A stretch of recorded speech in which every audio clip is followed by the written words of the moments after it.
From October 18 to 26, King Charles III and Queen Camilla will tour Australia for the first time during the monarch's 2-year-old reign. The trip will also take in Samoa, which is hosting this year's annual CHOGM, Commonwealth Heads of Government meeting. The Buckingham Palace Press Office shared in a statement, the King's visit to Australia will be His Majesty's first to a realm as monarch, whilst the Commonwealth Heads of Government meeting in Samoa is the first the King will attend as head of the Commonwealth. Welcome to the Royals. Please don't forget to subscribe and click the notification bell, so you don't miss any updates about the British royal family. But the King's first visit to a Commonwealth realm as monarch, which is the 15 nations that recognize the British sovereign as head of state, is making news for reasons related to his current health. The King, who has this year been receiving treatment for cancer, will meet Professor Georgina Long and Professor Richard Scolyer and will hear about the work to help those affected by melanoma, the press release added. Inevitably, for many royal enthusiasts, it will be hard not to compare Charles III's first Australian tour with that of his predecessor Queen Elizabeth II in 1954.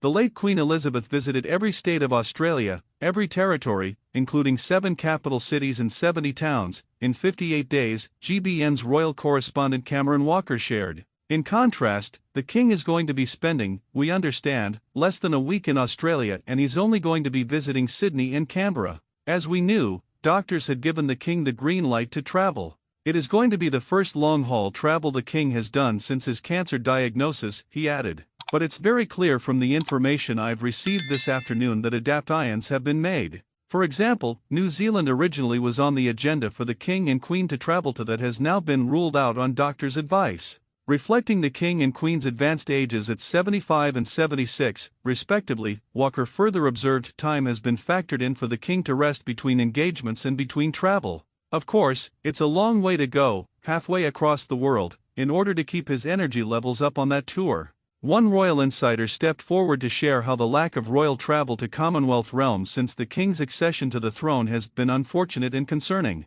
All we have with the Crown is the past reign to compare it to, and although miles away a different era, Elizabeth II comprehensive travels to her realms in 1953 to 54 is what was needed more so now than ever, they added. We cannot fully blame the King or Princess of Wales for getting seriously ill, but the slimmed-down crown nonsense needs to be lifted. Commonwealth representation is vital, the source concluded. Thanks for watching, please don't forget to like this video and drop comments, and most importantly don't forget to subscribe and hit the notification bell so you don't miss out anything.